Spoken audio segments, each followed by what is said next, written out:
Señor, prepárame para ser un santuario puro y santo. La Iglesia de Cristo de El Salvador presenta su programa Lea la Biblia. Quédese con nosotros. Seré un santuario, un santuario.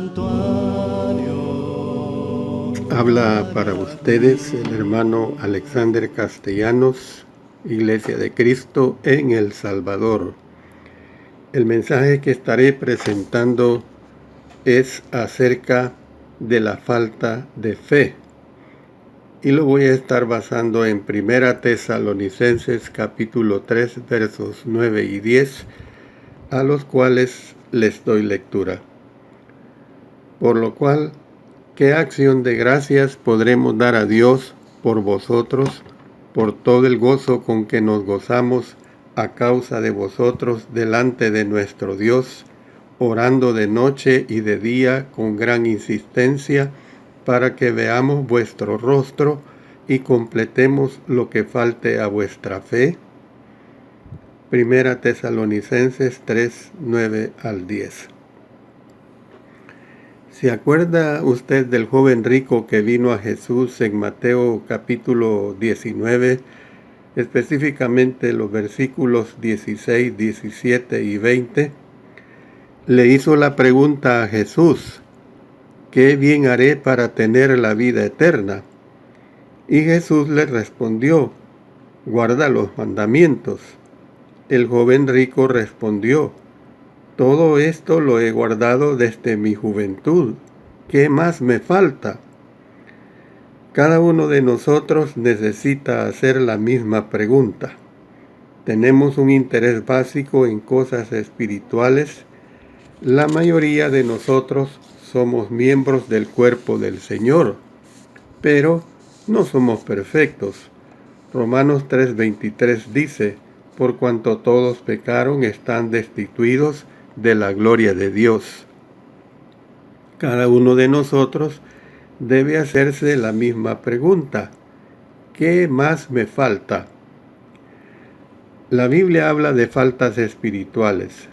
Podemos estar faltos de salud, ya sea en lo físico, salud física, faltos de dinero o de popularidad.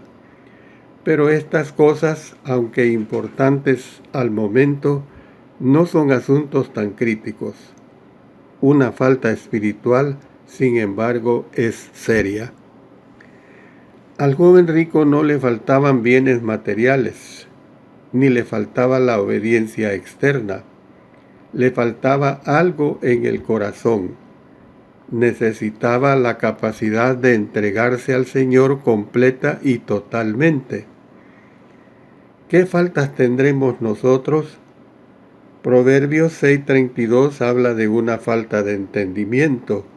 Oseas 4:5 de una falta de sabiduría.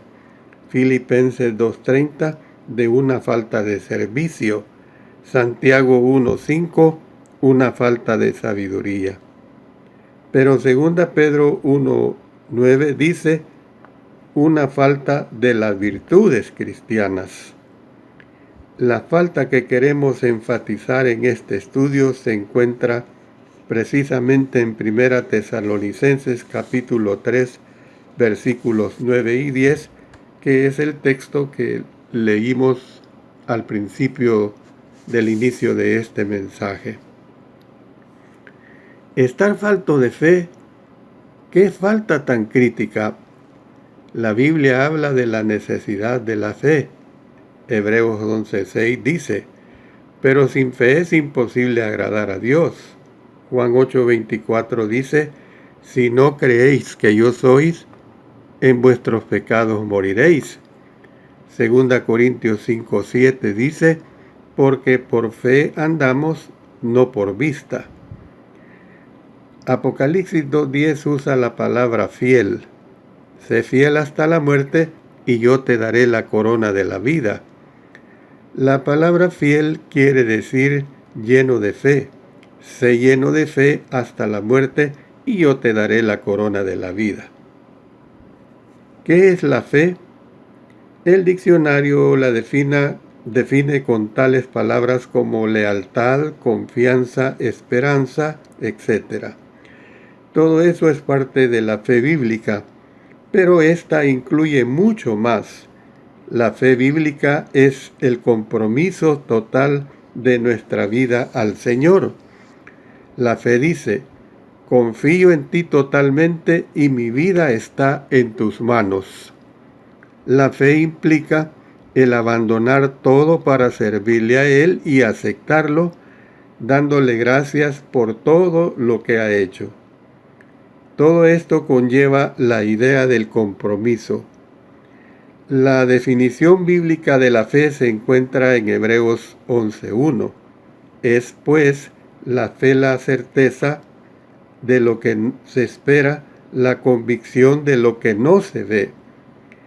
La fe ve lo invisible, cree lo increíble y recibe lo imposible. La fe es sumamente importante, pero no obstante, el apóstol Pablo dijo a los tesalonicenses que les faltaba la fe. Tal vez esta sea nuestra condición. Consideremos la historia de los tesalonicenses en Tesalonicenses capítulos 1 y 2 y en Hechos 17 y 18. Tratemos de comprender lo que el apóstol Pablo dice en 1 Tesalonicenses capítulo 3 versos 9 y 10 y entonces hagamos una aplicación a nosotros. Note lo que se expresa claramente según la palabra de nuestro Señor. Pero vamos a ver la falta de fe de los tesalonicenses. Y procedo a hablar acerca del establecimiento de la iglesia en ese lugar. El apóstol Pablo estaba en su segundo viaje misionero. Había llegado a Troas y había recibido el llamamiento macedónico, Hechos 16:9. Y se le mostró a Pablo una visión de noche. Un varón macedonio estaba en pie, rogándole y diciendo: pasa a Macedonia y ayúdanos. Este llamamiento abrió una nueva área para el Evangelio. Esta área llegó a ser muy especial para el apóstol Pablo. Siempre había tenido un especial cariño sentimental y emocional por Macedonia. 3 de las epístolas que escribió fueron dirigidas a la iglesia en esta región. Esta fue el área que una y otra vez le mandaba sostén misionero o un sostén financiero mientras él viajaba a otros lugares.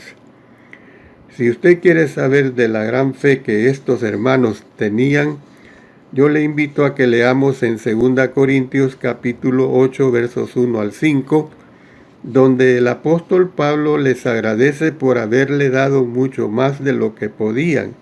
Él dice: más allá de sus fuerzas. Pero es mejor que leamos el texto de 2 Corintios 8, 1 al 5. Asimismo, hermanos, os hacemos saber la gracia de Dios que se ha dado a las iglesias de Macedonia, que en grande prueba de tribulación, la abundancia de su gozo y su profunda pobreza abundaron en riquezas de su generosidad. Pues doy testimonio de que con agrado han dado conforme a sus fuerzas y aún más allá de sus fuerzas, pidiéndonos con muchos ruegos que les concediésemos el privilegio de participar en este servicio para los santos, y no como lo esperábamos, sino que así mismos se dieron primeramente al Señor y luego a nosotros por la voluntad de Dios. El apóstol Pablo cruzó el mar Egeo a aquella área. Trabajando primero en Filipos, viajó 160 kilómetros a Tesalónica. Tesalónica fue un puerto marítimo. la ciudad más importante de toda Macedonia. Fue una ciudad rica e impía.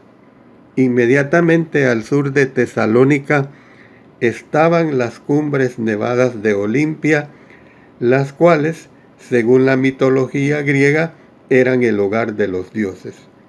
El culto de los dioses en el templo allí era caracterizado por inmoralidad y maldad. El apóstol Pablo, antes de todo, fue a la sinagoga como era antes o como era tantas veces su costumbre. Comenzó a predicar a los judíos, pero recibió poca respuesta de ellos. La Biblia dice, y algunos de ellos creyeron y se juntaron con Pablo y con Silas, y de los griegos piadosos gran número y mujeres nobles no pocas. Hechos 17:4. Pero la Biblia dice de los griegos, los gentiles, que un gran número creyó. A veces citamos Hechos 17:11 y dejamos la impresión que no tuvo una buena recepción en Tesalónica. Este versículo dice, y estos eran más nobles que los que estaban en Tesalónica, pues recibieron la palabra con toda solicitud, escudriñando cada día las Escrituras para ver si estas cosas eran así. Los que estaban en este versículo no se refiere a la población en general, sino a los judíos.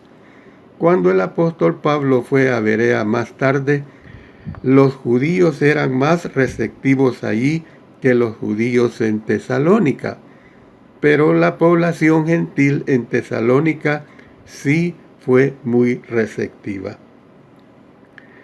Los primeros capítulos de Primera Tesalonicenses hablan de esa receptividad.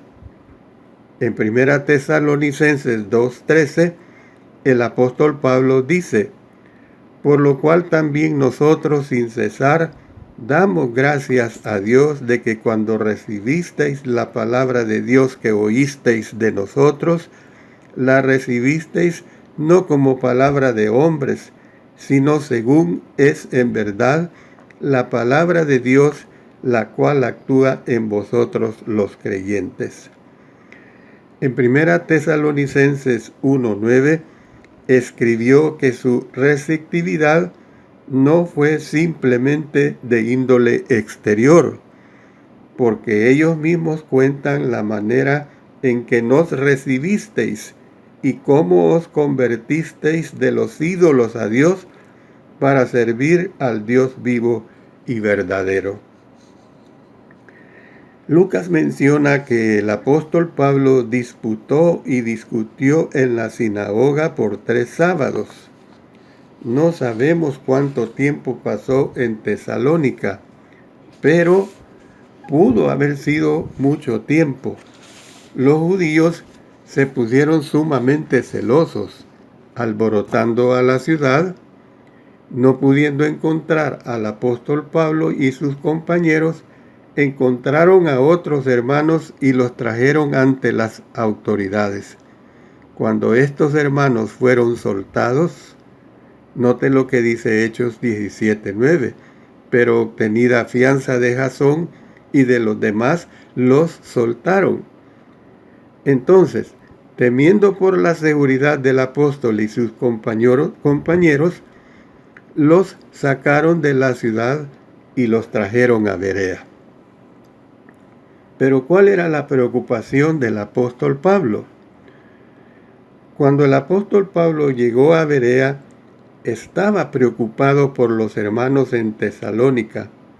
Había dejado atrás a bebés en Cristo, a niños en Cristo.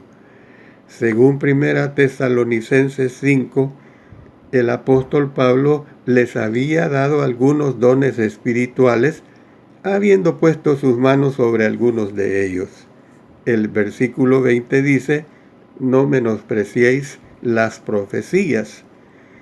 Pero estos nuevos convertidos no eran judíos que tuvieran conocimientos de las Escrituras, ni la madurez como algunos que el apóstol Pablo había convertido en su primer viaje misionero. Tenían muy poco o nada de conocimiento de la palabra de Dios. Aunque tenían algunos dones milagrosos, no tenían los conocimientos necesarios para que usaran esos dones al máximo. El apóstol Pablo estaba entonces muy preocupado. Esto muestra el corazón y la preocupación que tenían los apóstoles para los que habían convertido a Jesucristo. Y yo puedo decir que muchas veces no tenemos la preocupación que deberíamos tener para quienes bautizamos. Muchas veces podría suceder que los sumergimos y después los dejamos caer. Pero el apóstol Pablo era todo lo contrario. Él estaba preocupado por estos recién convertidos.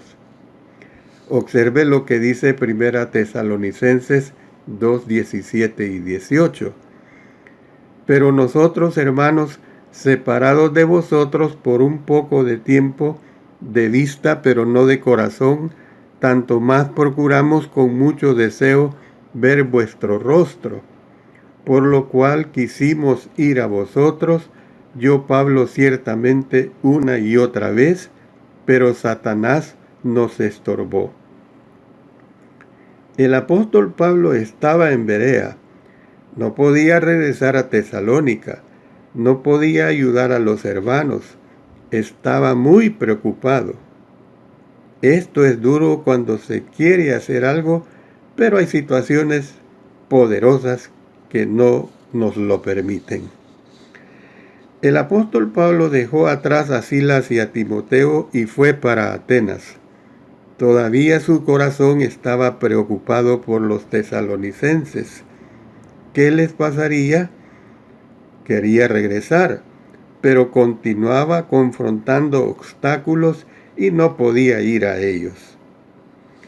¿Cuáles eran las tribulaciones de los tesalonicenses?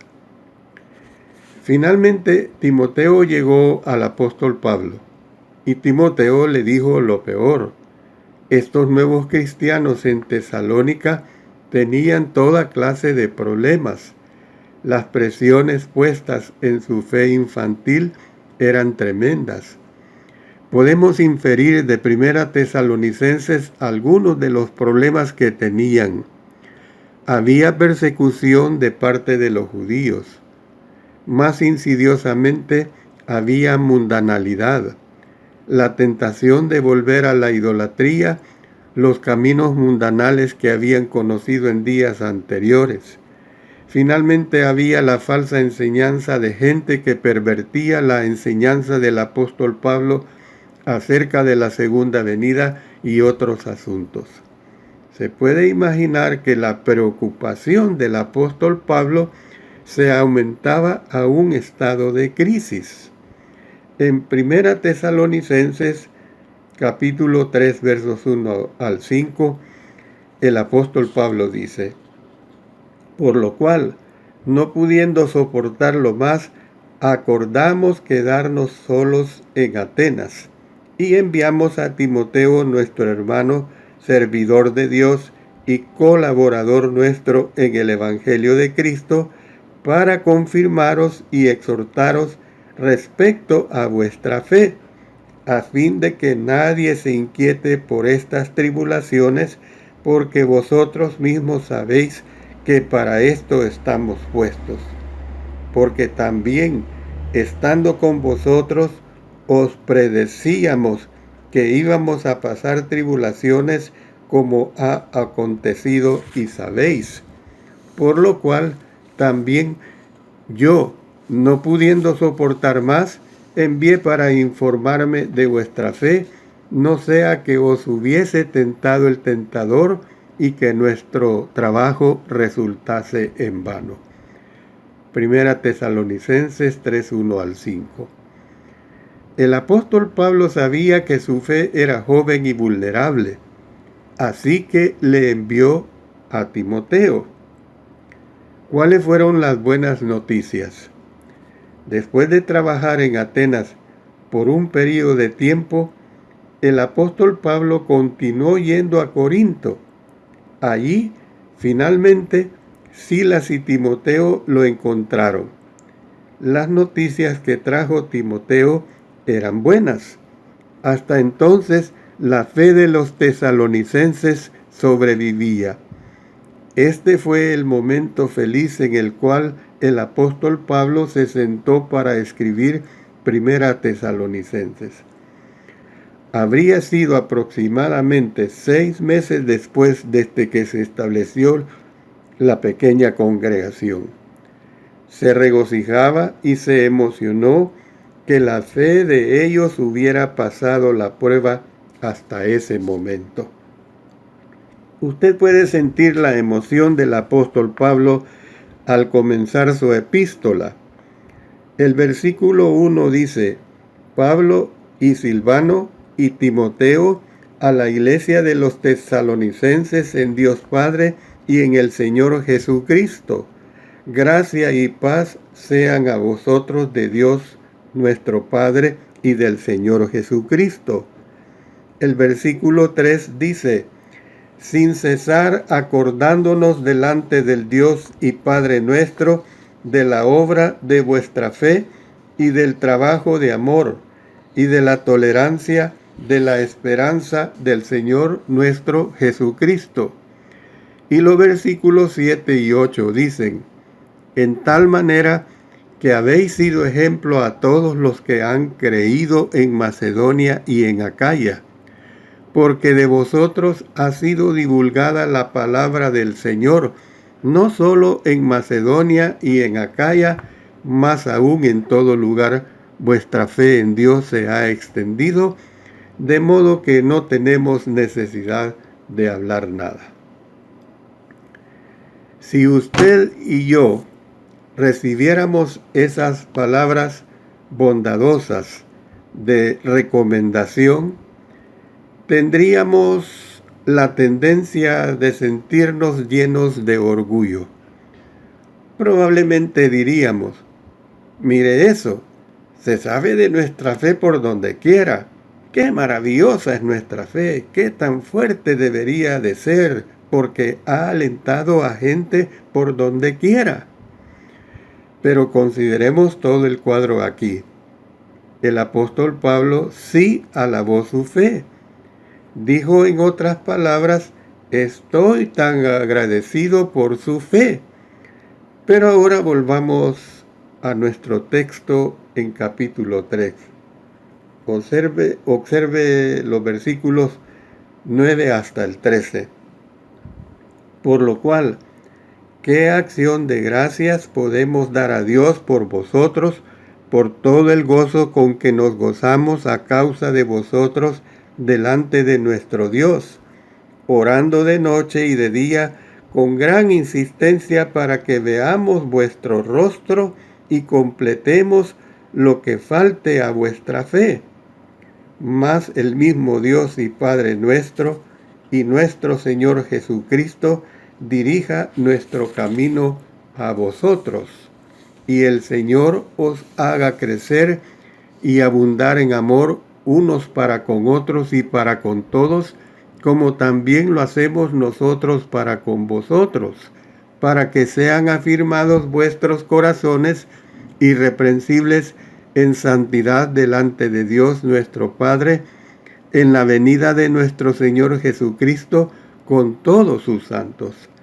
Primera Tesalonicenses 3, 9 al 13. El apóstol Pablo dice: si vosotros habéis tenido fe, me regocijo en vuestro progreso, pero quiero veros cara a cara. ¿Por qué? Que cumplamos lo que falta a vuestra fe. Hablo acerca del significado de la palabra perfecto. La palabra perfecto quiere decir completo. Es una palabra interesante en el original. Es usada en un sentido físico por Mateo para referir al remiendo de redes. Usted imagínese los hoyos en las redes. A veces se rompe un cordón y de repente el hoyo es 2 veces más grande. Solo hay que romper unos pocos cordones para que el hoyo se haga tan grande que los peces puedan pasar por ello. Mateo habla de remendar esos hoyos en una red, así completando la red. Usando esta metáfora, el apóstol Pablo en una paráfrasis dice a los tesalonicenses: queremos remendar los hoyos en su fe. La misma palabra griega se usa también espiritualmente en Efesios 4:12, a fin de perfeccionar a los santos para la obra del ministerio, para la edificación del cuerpo de Cristo. Hablando de la necesidad de cristianos que sirvan, la versión nueva americana refiere al equipar a los santos para ese servicio. Piense usted de un soldado a quien le falta parte de su equipo o un artífice que no tiene todas sus herramientas. Necesita que alguien le supla esas cosas para que complete el trabajo que está haciendo. Este es el significado sugerido por la palabra que cumplamos en Tesalonicenses 3:10. La frase "lo que falta" en ese mismo versículo viene de solo una palabra en el original y está en el plural. Podría traducirse como faltas, plural, juntando la palabra cumplir con la palabra o la frase, mejor dicho, lo que falta. El apóstol Pablo dice en otras palabras: mirad, tenéis fe, pero algo les falta todavía. Podemos imaginarnos que alguien responda: esto es un insulto. No, el apóstol Pablo ha alabado su fe. Se regocija de la forma en que se han enfrentado a las presiones, las tribulaciones, las tentaciones y la persecución, pero está diciendo: todavía necesitáis algo más, todavía necesitáis crecer y quiero ayudaros, quiero veros cara a cara para perfeccionar, para completar lo que falta. ¿Cómo se desarrolla la fe? La pregunta crítica es esta: ¿cómo se va a llevar a cabo esta realización? No estamos abandonados a la duda aquí. En otro pasaje el apóstol Pablo habla de la fe y nos dice cómo llega la fe. Dice en Romanos 10:17, así que la fe es por el oír y el oír por la palabra de Dios. El apóstol Pablo dice que desea estar con ellos. Sin duda, quería seguir enseñándoles la palabra de Dios. El mismo concepto se presenta cuando Pedro dice en 2 Pedro 1:5, vosotros también, poniendo toda diligencia, por esto mismo añadid a vuestra fe virtud, y a la virtud conocimiento. Usted nunca puede decir: ya soy perfecto. Tiene que seguir creciendo. El apóstol Pablo dice, en efecto, quiero daros más conocimiento de la palabra de Dios. Un corolario existe a esa verdad que no olvidó el apóstol Pablo. Usted no tendrá una fe fuerte hasta que su fe obedezca. Santiago recalcó en Santiago 2:20 que la fe sin obras está muerta. El apóstol Pablo constantemente enfatizó que la fe viene a través de la Biblia. También enfatizó que si la fe no obedece, de nada vale. Hemos leído de 1 Tesalonicenses 1:3, donde el apóstol Pablo encomendó su trabajo de amor.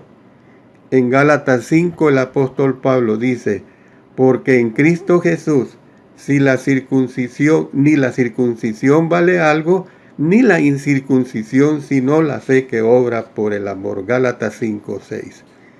Pablo quería verlos os falta algo en vuestra fe, quiero veros para enseñaros la palabra de Dios y estimularlos a obedecerlo. Ustedes han escuchado este mensaje que lo que hace es estimularnos a aumentar la fe.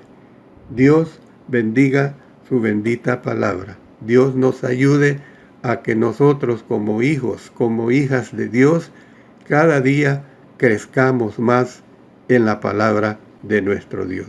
Que Dios bendiga a cada uno de ustedes. Es mi deseo y es mi oración. La Iglesia de Cristo en El Salvador presentó su programa Lea la Biblia. Llámenos o escríbanos al WhatsApp para cualquier consulta o sugerencia al 7335-3888. 7335-3888. Consulte nuestro sitio web www.cultivandoelalma.com. Señor, también todo lo escuchas tú, todo lo puedes ver, toda mi maldad